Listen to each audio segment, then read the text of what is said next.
الذي دار من النادي الأهلي ضد كابتن مدحت شلبي. الآن إذا تم تقديم بالفعل بلاغ إلى سيادة النائب العام ضد الإعلامي الكبير كابتن مدحت شلبي بتهمة الإساءة إلى شخصية عامة وكبيرة اللي هي كابتن محمود الخطيب رئيس النادي الأهلي، فبالتالي المجلس الأعلى لتنظيم الإعلام لن يستطيع التدخل، لأن هناك قرار سيصدر من النيابة العامة، وبالتالي لا يستطيع المجلس الأعلى لتنظيم الإعلام التدخل.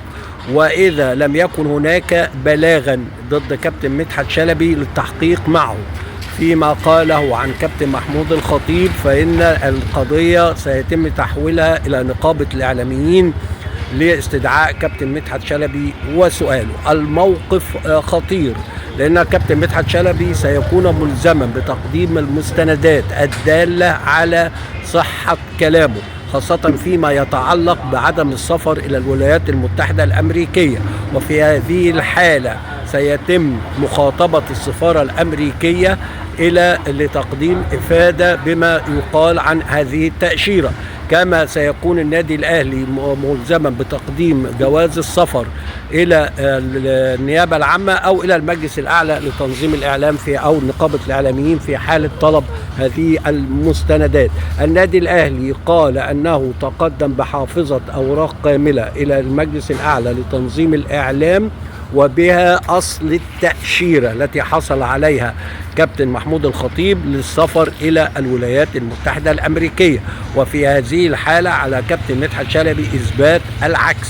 أيضا النادي الأهلي سيكون ملزما بتقديم تقارير طبية عن الحالة الصحية لكابتن محمود الخطيب، وهذه التقارير هي دليل واضح على الحالة الصحية لكابتن محمود الخطيب، وبالتالي سيكون على الإعلامي مدحت شلبي تقديم مستندات مضادة. الموقف سيحسمه النيابة العامة في حالة إذا قدم النادي الأهلي بالفعل بلاغا رسميا إلى سيادة النائب العام للتحقيق مع كابتن مدحت شلبي. الموقف الآن مكانه إذا قدم النادي الأهلي كما قال في البيان اللي حضرتك شايفه ده، تقدم إلى النائب العام وتقدم إلى المجلس الأعلى لتنظيم الإعلام، فبالتالي النقابة الإعلاميين برئاسة الدكتور طارق سعدة هي المعنية باستدعاء كابتن مدحت شلبي. هتقول لي ليه؟ أقول لك لأن طبعا المنصة اللي هي قناة